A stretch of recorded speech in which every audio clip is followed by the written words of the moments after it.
नमस्कार दोस्तों, गुरुकुल क्लासेस में आपका स्वागत है।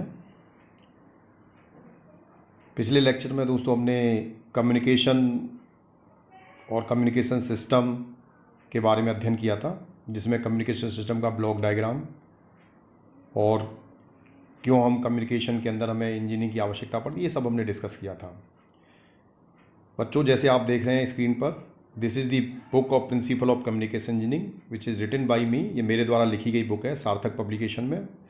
आप चाहें तो इस बुक को परचेज़ कर सकते हैं, जिससे आपको आसान भाषा में ये कम्युनिकेशन इंजीनियरिंग मिलेगा, जिसे आप आसानी से हमारे लेक्चर सीरीज को देखने के बाद अगर इस बुक को आप पढ़ते हैं तो आप आसानी से कम्युनिकेशन इंजीनियरिंग को बहुत अच्छे से समझ पाएंगे।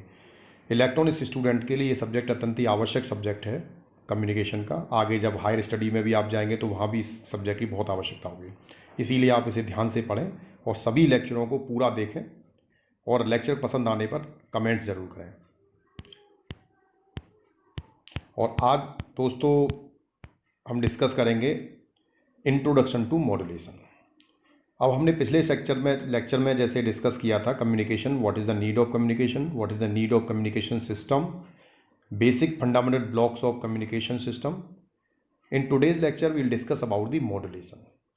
मॉड्यूलेशन क्या होता है? जनरली मॉड्यूलेशन एक प्रोसेस है। जैसे हमने कहा था कि किसी सिग्नल को जब हमें लॉन्ग डिस्टेंस पे भेजना है तो हमें उसको कुछ तो प्रोसेस करना पड़ेगा, क्योंकि वो सिग्नल जब लॉन्ग डिस्टेंस तक भेजना है तो जो सिग्नल हम भेज रहे हैं, जो बोल रहे हैं, इन्फॉर्मेशन सोर्स से आ रहा है, वो सिग्नल इतना कैपेबल नहीं होता जिसे बहुत लॉन्ग डिस्टेंस तक भेज सकें। क्योंकि जैसा आप पिछले लेक्चर में आप देख चुके, जब हमने एक ऑडिटोरियम का एग्जाम्पल दिया था, जब ऑडिटोरियम के अंदर जब मुझे बात करना है, अपनी इन्फॉर्मेशन शेयर करना है, कोई लेक्चर डिलीवर करना है, तो वहाँ पर भी मुझे माइक और स्पीकर की ज़रूरत पड़ी थी। बिना उसके मैं नहीं कर पाया था। नहीं, मेरे सिग्नल में इतनी पावर नहीं है कि वो कई हज़ार किलोमीटर तक दूर जा सके। जब वो कई 100 मीटर तक नहीं जा पा रहा, 100 मीटर, 50 मीटर, तो उसे इतनी दूर तक नहीं भेजना संभव नहीं है। तो अगर हमें उसे बहुत दूर भेजना है तो डेफिनेटली हमें उसको कुछ ना कुछ प्रोसेस करना पड़ेगा। और ये प्रोसेस हमने आपको बताया था कि ये प्रोसेस ट्रांसड्यूसर के बाद ट्रांसमीटर के अंदर होता है। ट्रांसमीटर में हमने फिर बताया था कि इसके अंदर कुछ प्रोसेस होता है जिससे उस सिग्नल को हम इस तरह से बना देते हैं कि बहुत लॉन्ग डिस्टेंस तक जा सकता है। तो ये जो काम है वो मॉड्यूलेशन है। बेसिकली मॉड्यूलेशन ही वो प्रोसेस है जिसके द्वारा हम सिग्नल को इस तरह से प्रिपेयर करते हैं कि वो फिर उसके बाद बहुत लॉन्ग डिस्टेंस तक जा सकता है। तो अब हम आज देखते हैं कि व्हाट इज द मॉड्यूलेशन। तो modulation is the process in which the characteristic of carrier wave is varied in accordance with the modulating signal और message signal, base band signal और लो फ्रीक्वेंसी सिग्नल। यानी modulation एक ऐसी process है जिसमें हम carrier wave की characteristic को मॉड्यूलेटिंग वेव के कैरेक्टरिस्टिक के अनुसार, मॉड्यूलेटिंग सिग्नल की कैरेक्टरिस्टिक के अनुसार बदलते हैं। अब पहली बात तो ये है कि जब हम मॉड्यूलेशन पढ़ रहे हैं तो इसमें आप देख रहे हो आपको कुछ सिग्नल्स, कुछ टर्म सुनाई दे रहे हैं, जैसे modulate, carrier wave, modulating signal, ठीक है ना।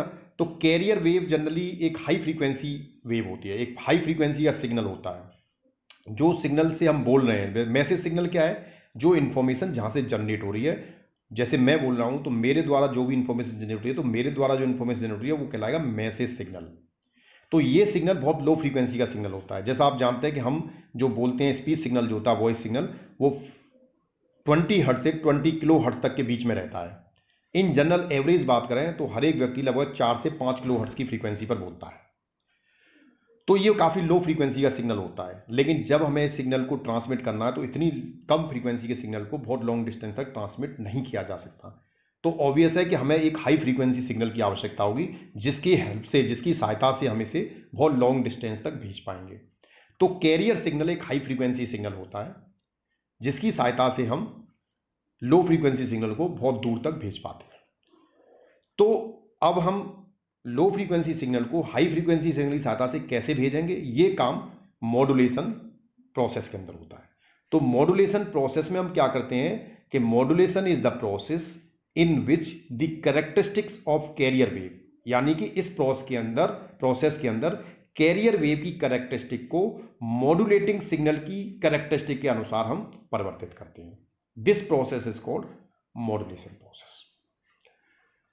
अब मॉड्यूलेशन प्रोसेस, अब ये मॉड्यूलेशन प्रोसेस दो तरह का हो सकता है। जैसे हमने कहा carrier wave, high frequency career wave की कैरेक्टरिस्टिक को हम बदल रहे हैं, तो अब कैरियर वेव कैसी भी कई तरह की हो सकती है। जैसे कंटिन्यूस वेव है, कंटिन्यूस वेव मॉड्यूलेशन हम पिछले चैप्टर्स में ऑलरेडी हम डिस्कस कर चुके हैं। In continuous wave modulation, continuous wave is used as a carrier wave. Continuous wave modulation के अंदर हम क्या करते हैं, जो कैरियर वेव है वो कंटिन्यूस वेव होती है। कंटिन्यूस वेव हम किसे कहते हैं, the wave which is available at every instant of time is called continuous wave. यानी एक ऐसी वेव टाइम के किसी इंस्टेंट पे, टाइम की एक्सिस पे किसी भी इंस्टेंट पे उसका एम्पलीट्यूड या कोई भी इंफॉर्मेशन आप उसकी मेजर करना चाहेंगे तो वो आपको अवेलेबल रहेगी। सो this is the continuous signal. दूसरा जो इंफॉर्मेशन, जो कैरियर हो सकता है वो पल्स की फॉर्म में हो सकता है। पल्स की फॉर्म में आपने पल्स सिग्नल कैसा होता है, जिसमें 0 1 0 1 पल्सेस की फॉर्म में एक क्लॉक पल्स की तरह एक पल्स होती है जो कुछ पर्टिकुलर स्पेसिफिक टाइम के लिए अवेलेबल रहती है, कुछ स्पेसिफिक टाइम के लिए अवेलेबल नहीं रहती, फिर अवेलेबल होती है फिर नहीं होती, एक पल्स होती है। तो वो होता है पल्स। तो एक ऐसा कंटिन्यूस मॉड्यूलेशन जिसमें कंटिन्यूस वेव यूज कर रहे हैं उसे हम कंटिन्यूस वेव मॉड्यूलेशन या एनालॉग मॉड्यूलेशन बोलते हैं। पल्स मॉड्यूलेशन क्या है फिर, in pulse modulation pulse train is used as a carrier wave in place of sinusoidal wave. Sinusoidal wave आपकी कंटिन्यूस वेव है जिसमें वेव का एम्पलीट्यूड आप जब चाहें किसी भी इंस्टेंट पे टाइम के पे चाहें आप कैलकुलेट कर सकते हैं, एवेलुएट कर सकते हैं। लेकिन पल्स वेव का एम्पलीट्यूड टाइम के हर एक इंस्टेंट पे अवेलेबल नहीं होता। किसी इंस्टेंट पे वो एम्पलीट्यूड 1 होता है, किसी इंस्टेंट पे वो एम्पलीट्यूड 0 होता है। तो कैरियर वेव, तो वहां पर कैरियर वेव को हम पल्स ट्रेन के रूप में यूज कर रहे हैं। पल्स की एक ट्रेन होती है, ट्रेन जानते हैं जैसे ट्रेन में इंजन होता है उसके पीछे बहुत सारे बोगी सेम साइज की सेम डिजाइन की लगी रहती हैं। इसी तरह से ट्रेन हम इसलिए बोल रहे हैं कि हर एक पल्स सेम होगी, यानी उस पल्स की विड्थ सेम होगी, उस पल्स का एम्पलीट्यूड बराबर होगा, पल्स के बीच में स्पेस बराबर होगा। ये सारा एक ट्रेन है। ट्रेन में भी ऐसा ही होता है, 2 डब्बों के बीच में स्पेस बराबर होता है, उसकी हाइट डब्बे की बराबर होती है ना, उसकी चौड़ाई बराबर होती है, लंबाई बराबर होती है, सब कुछ डिज़ाइन सेम होता है। तो इसी तरह से पल्स ट्रेन हम इसलिए कह रहे हैं कि वो पल्स का जो डिज़ाइन है वो सभी पल्सेस का एक के बाद दूसरी, दूसरी के बाद तीसरी जो फॉलो कर रही हैं पल्सेस वो सभी एक ही साइज की होंगी। The characteristic can be change in pulse modulation are. अब बात आती है, हमने जैसे कहा कि मॉड्यूलेशन के अंदर हम कैरियर की कैरेक्टरिस्टिक को बदलते हैं according to the modulating signal. Modulating signal हो गया मैसेज सिग्नल, जो लो फ्रीक्वेंसी सिग्नल है उसे हम मैसेज सिग्नल भी बोलते हैं मॉड्यूलेटिंग सिग्नल को, उसे बेस बैंड सिग्नल भी बोलते हैं और उसे लो फ्रीक्वेंसी सिग्नल भी बोलते हैं। 4 नाम हैं इसके, तो कोई भी नाम बोले आप कंफ्यूज ना हो। मॉड्यूलेटिंग सिग्नल बोले तब भी उसका मतलब मैसेज सिग्नल से है, बेस बैंड सिग्नल या लो फ्रीक्वेंसी सिग्नल। कैरियर सिग्नल को हमेशा हम दूसरी नाम जो देते हैं वो हाई फ्रीक्वेंसी सिग्नल बोलते हैं।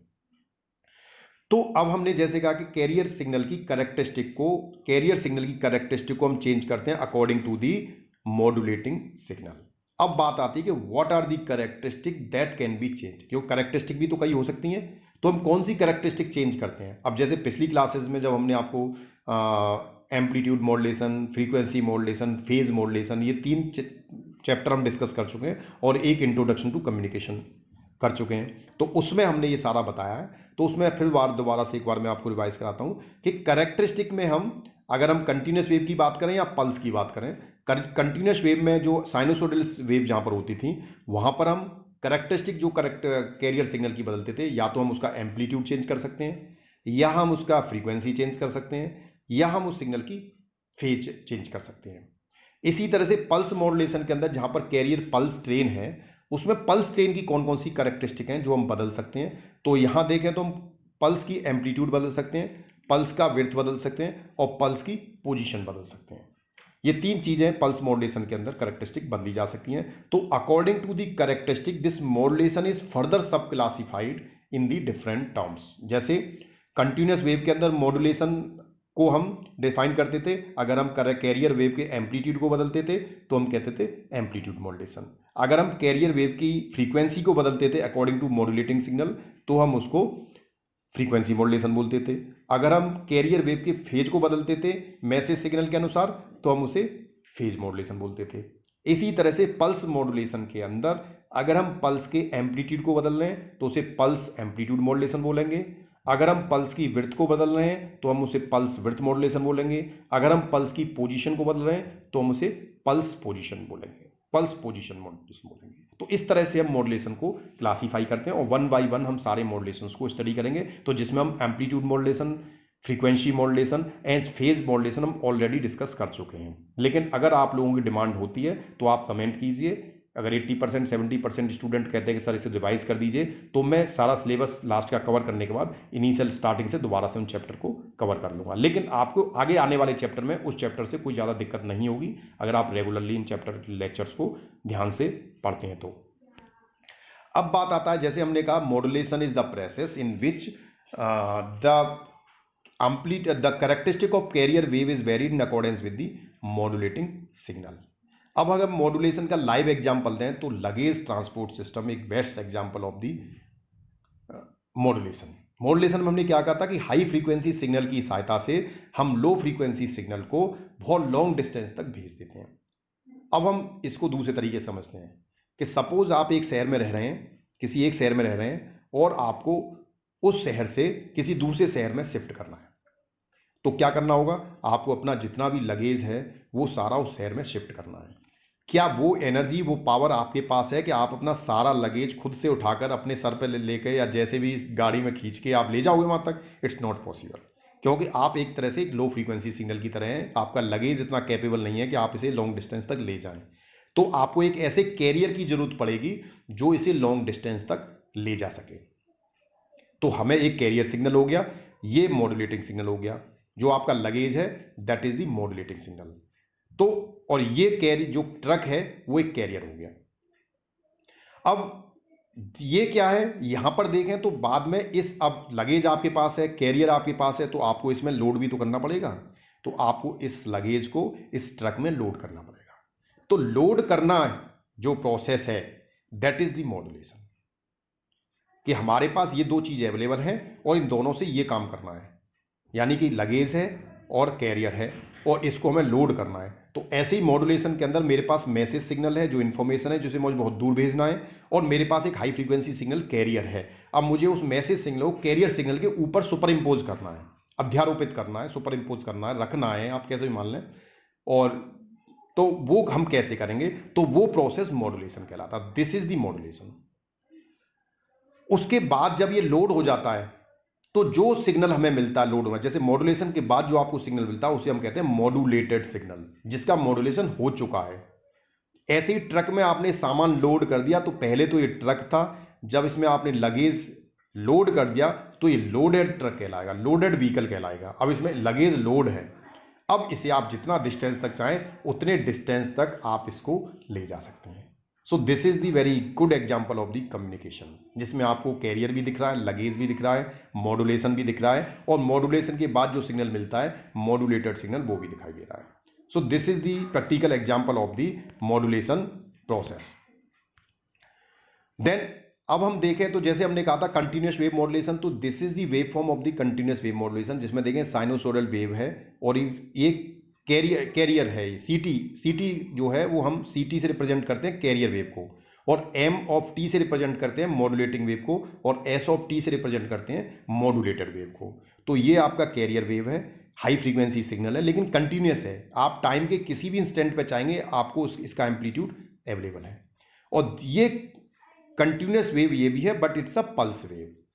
ये कंटिन्यूस वेव पल्स वेव है, जिसमें कि जो सिग्नल है वो पल्स की फॉर्म में है। किसी टाइम इंस्टेंट पे तो उसकी वैल्यू 1 है, किसी टाइम इंस्टेंट पे वो 0 हो जाता है, फिर 1 फिर 0 फिर 1 फिर 0। एम्पलीट्यूड 1 ही नहीं, कुछ भी हो सकता है इसका, कोई भी ए एम्पलीट्यूड है तो पहले एम्पलीट्यूड ए है, फिर एम्पलीट्यूड 0 हो गया, फिर ए हो गया, फिर 0। तो this is the continuous wave. तो पहले ये कैरियर जो कंटिन्यूस वेव का ये मॉड्यूलेशन है जो हमने साइनसोइडल वेव से किया है, ये ऑलरेडी शुरू के 3 चैप्टर में amplitude modulation, frequency modulation, phase modulation हम डिस्कस कर चुके हैं। अब इस चैप्टर में हम जो मॉड्यूलेशन पढ़ेंगे वो कंटिन्यूस वेव मॉड्यूलेशन में पल्स मॉड्यूलेशन पढ़ेंगे, जिसमें हमने कैरियर को पल्स ट्रेन को कैरियर की तरह यूज किया है। तो इसके आधार पे अगर हम क्लासिफिकेशन करें मॉड्यूलेशन का, तो मॉड्यूलेशन आपका 2 पार्ट में डिवाइड हो जाता है, एनालॉग मॉड्यूलेशन और डिजिटल मॉड्यूलेशन। जिसमें हम एनालॉग सिग्नल को प्रोसेस करते हैं वो एनालॉग मॉड्यूलेशन कहलाता है, जिसमें डिजिटल सिग्नल को प्रोसेस करते हैं वो डिजिटल मॉड्यूलेशन कहलाता है। एनालॉग मॉड्यूलेशन फिर अगेन डिवाइड हो जाता है amplitude modulation, frequency modulation, phase modulation, जिसमें साइनोसोइडल कैरियर यूज करते हैं हम। और चौथा जो होता है पल्स मॉड्यूलेशन, जिसमें कैरियर जो है वो पल्स ट्रेन हो जाता है। इसी तरह से डिजिटल मॉड्यूलेशन में भी कई तरह के मॉड्यूलेशन है, जैसे पल्स कोड मॉड्यूलेशन, डिजिटल की फॉर्म में पल्स कोड मॉड्यूलेशन है।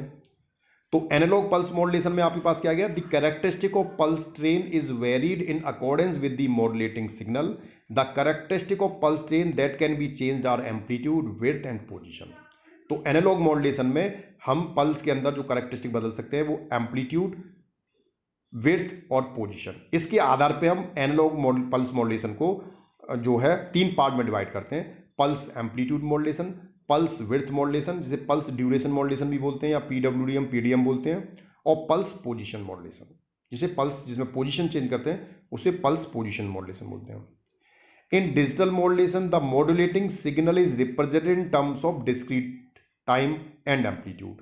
यानी डिजिटल मॉड्यूलेशन में क्योंकि हमारा जो कंटिन्यूस मॉड्यूलेशन था, एनालॉग मॉड्यूलेशन था, उसमें जो मैसेज सिग्नल था वो एनालॉग सिग्नल था, लेकिन डिजिटल मॉड्यूलेशन में उस मैसेज सिग्नल को पहले डिस्क्रीट सिग्नल में, डिस्क्रीट एम्पलीट्यूड और टाइम सिग्नल में कन्वर्ट किया जाता है, यानी एक ऐसा सिग्नल जो डिजिटल फॉर्म में हो।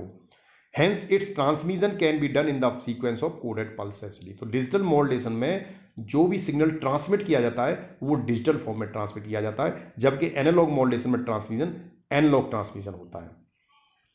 पल्स कोड मॉड्यूलेशन जो आपका डिजिटल मॉड्यूलेशन है वो फिर 3 पार्ट में डिवाइड होता है। पल्स कोड मॉड्यूलेशन जिसे हम पीसीएम बोलते हैं, और इसका एक डिफरेंशियल पीसीएम भी होता है, डिफरेंशियल पल्स कोड मॉड्यूलेशन और delta modulation. So this is type of digital modulation. तो अभी हम यहाँ पर इस चैप्टर में पल्स मॉड्यूलेशन को स्टडी करेंगे, एनालॉग मॉड्यूलेशन के पल्स को, और फिर डिजिटल को भी स्टडी करेंगे। एम्पलीट्यूड मॉड्यूलेशन, अब आप जैसे कि हमने कहा था कि हम थोड़ा सा पीछे जो पढ़ा उसको भी डिस्कस कर लेंगे। तो एम्पलीट्यूड मॉड्यूलेशन क्या है? Amplitude modulation is the process in which the amplitude of carrier wave is varied in accordance with the modulating signal। तो हमने जो पीछे मॉड्यूलेशन की जो डेफिनेशन पढ़ी थी उसमें से अगर आप कैरेक्टरिस्टिक के टर्म को हटा के उसमें एम्पलीट्यूड जोड़ दें तो वो डेफिनेशन एम्पलीट्यूड मॉड्यूलेशन की बन जाती है, क्योंकि हमने वहां पर कैरेक्टरिस्टिक में क्या चेंज किया है? एम्पलीट्यूड चेंज किया है। अब हम कैरियर वेव के एम्पलीट्यूड को बदल रहे हैं according to the modulating signal. तो amplitude modulation is the process in which the amplitude of carrier wave is varied in accordance with the modulating signal। यानी कि अगर हम कैरियर वेव के एम्पलीट्यूड को मॉड्यूलेटिंग सिग्नल के अकॉर्डिंग चेंज करते हैं तो वो प्रोसेस एम्पलीट्यूड मॉड्यूलेशन कहलाती है। ये देखें तो दिस इज दी मॉड्यूलेटर। हमने अब ये मॉड्यूलेशन प्रोसेस करेगा कौन? कोई ऐसा डिवाइस होगा जो मॉड्यूलेशन की प्रोसेस करेगा, उसको हम मॉड्यूलेटर बोलते हैं। तो एम्पलीट्यूड मॉड्यूलेशन करेगा तो एम्पलीट्यूड मॉड्यूलेटर हो गया, फ्रीक्वेंसी मॉड्यूलेशन करेगा तो फ्रीक्वेंसी मॉड्यूलेटर हो गया। तो ये दिस इज दी मॉड्यूलेटर। अब इस मॉड्यूलेटर पर जनरली 2 इनपुट होते हैं, एक तो साइनोसॉइडल वेव, ये आपका इंफॉर्मेशन सिग्नल है जो मैसेज सिग्नल है, इसे हम एमटी से रिप्रेजेंट करते हैं, एम ऑफ टी। दूसरा सिग्नल जो हम इस पर दे रहे हैं दैट इज कैरियर वेव, जो हाई फ्रीक्वेंसी से, देख रहे हैं इसकी फ्रीक्वेंसी हाई फ्रीक्वेंसी है, बहुत कम समय के लिए सिग्नल कई बार जो साइकिल है वो रिपीट हो रही है, जबकि इसमें साइकिल जो है बहुत टाइम के बाद रिपीट हो रही है। तो दिस इज दी ये सिग्नल साइनोसॉइडल नहीं है but it's a message signal, और ये आपका एक कैरियर सिग्नल है। तो जब ये मॉड्यूलेटर इन दोनों सिग्नल को प्रोसेस करता है तो हमें ये सिग्नल मिलता है। तो इसे देखें तो ये हाई फ्रीक्वेंसी सिग्नल है, लेकिन इस कैरियर सिग्नल का देखें, इस कैरियर सिग्नल में जो एम्पलीट्यूड है वो कांस्टेंट है, जबकि कैरियर वेव का एम्पलीट्यूड लगातार चेंज हो रहा है टाइम के साथ में, देखें ये, और यहां पर जबकि कैरियर वेव का एम्पलीट्यूड जो है वो कांस्टेंट है। तो लेकिन हमें करना क्या है? इस कैरियर वेव के एम्पलीट्यूड को मैसेज सिग्नल के अनुसार बदलना है। तो यहां देखें तो हमने अब इसके एम्पलीट्यूड को according to message signal change किया हुआ है। तो ये this is the modulated signal, जिसे हम बहुत लॉन्ग डिस्टेंस तक भेज सकते हैं, इसे लॉन्ग डिस्टेंस तक भेजा जा सकता है। तो this is the amplitude modulation. ये इनपुट सिग्नल हो गया मैसेज सिग्नल, ये कैरियर सिग्नल हो गया, और आउटपुट में हमें ये सिग्नल मिलेगा। सो this is the amplitude modulation. इसी तरह से हम फ्रीक्वेंसी मॉड्यूलेशन देखते हैं। तो फ्रीक्वेंसी मॉड्यूलेशन जहाँ कैरेक्टरिस्टिक है मॉड्यूलेशन प्रोसेस में, वहां पर हम कैरेक्टरिस्टिक को हटा के अगर फ्रीक्वेंसी पुट कर देंगे तो ये हमारी पास डेफिनेशन फ्रीक्वेंसी मॉड्यूलेशन की बन जाती है। तो frequency modulation is the process in which the frequency of carrier wave is varied in accordance with the modulating signal।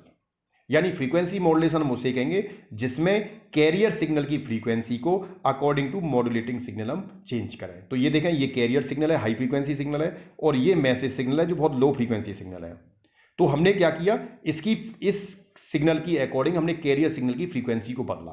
तो देखें आप, जहां पर भी ये इसका मैक्सिमम एम्पलीट्यूड मिल रहा है वहीं पर इसकी कैरेक्टरिस्टिक, इसकी जो फ्रीक्वेंसी है वो बदल रही है। जहाँ पर पॉजिटिव एम्पलीट्यूड ज़्यादा है वहाँ पर फ्रीक्वेंसी इसकी कम हो गई है, लेकिन जहाँ पर नेगेटिव एम्पलीट्यूड ज़्यादा है वहाँ पर इसकी फ्रीक्वेंसी बढ़ गई है पहले से। तो अकॉर्डिंग टू एम्पलीट्यूड इसकी फ्रीक्वेंसी चेंज हो रही है। यानी कि हम ये मान लीजिए कि अगर फ्रीक्वेंसी नेगेटिव में जा रही है तो फ्रीक्वेंसी बहुत ज़्यादा हो जाएगी, और फ्रीक्वेंसी पॉजिटिव में रहेगी तो कम से कम रहेगी, और बीच में वो रेगुलरली चेंज होती रहेगी। तो इस सिग्नल को देखें तो आपको नीचे जो फ्रीक्वेंसी मॉड्यूलेटेड सिग्नल है वो आपका, उसकी फ्रीक्वेंसी एक जैसी नहीं है, जबकि इस सिग्नल की फ्रीक्वेंसी कैरियर सिग्नल की सेम है। तो इसकी कैरेक्टरिस्टिक को अकॉर्डिंग टू मॉड्यूलेटिंग सिग्नल हमने परिवर्तित कर दिया। सो this is the frequency modulation. इसी तरह से तीसरा जो आता है दैट इज फेज मॉड्यूलेशन। तो phase modulation is the process in which the phase of carrier wave is varied in accordance with the modulating signal। अगर फेज मॉड्यूलेशन हम क्या करते हैं, कैरियर सिग्नल के फेज को अकॉर्डिंग टू मॉड्यूलेटिंग सिग्नल हम बदल देते हैं। तो देखें ये कैरियर सिग्नल हो गया, दूसरा वाला रेड सिग्नल है वो आप मॉड्यूलेटिंग सिग्नल है, और ग्रीन सिग्नल जो ब्लू सिग्नल दिख रहा है दैट इज मॉड्यूलेटिंग सिग्नल। तो आप देखें कि मॉड्यूलेटिंग सिग्नल में जहां पर फ्रीक्वेंसी है, कैरियर है, ये देखें तो वहां पर तो कैरियर का फेज बराबर चेंज हो रहा है, लेकिन जहां पर कैरियर सिग्नल मॉड्यूलेटिंग सिग्नल का फेज चेंज हो रहा है वहां पर आपके कैरियर का चेंज भी, कैरियर का फेज चेंज हो जा रहा है। वो कैरियर नेगेटिव में जाना चाहिए था, पॉजिटिव में जाना चाहिए था, वो वहां पर नेगेटिव में चला गया। इधर ये यहां से नेगेटिव में जाना चाहिए तो वहीं से वापस पॉजिटिव के लिए हो गया। इस तरह से यहां पर भी चेंज हो रहा है। नीचे देखें, इस सर्कल के नीचे देखें तो यहाँ पर भी जो आपकी वेव नीचे जानी चाहिए थी नेगेटिव में वो वापस पॉजिटिव में चली गई। इसी तरह से यहाँ देखें, नेगेटिव से पॉजिटिव में आनी चाहिए लेकिन वापस नेगेटिव में चली गई। तो जहाँ जहाँ पर इसका फेज मॉड्यूलेटिंग सिग्नल चेंज हो रहा है वहाँ पर आपका जो फेज है कैरियर सिग्नल का वो चेंज हो रहा है। तो इसका मतलब हमने एक तरह से इस कैरियर वेव के अकॉर्डिंग कैरेक्टरिस्टिक बदल दी according to carrier modulating wave. तो कैरियर वेव की कैरेक्टरिस्टिक को मॉड्यूलेटिंग वेव के अकॉर्डिंग परिवर्तित कर दिया। Thank you very much. Thanks for watching video.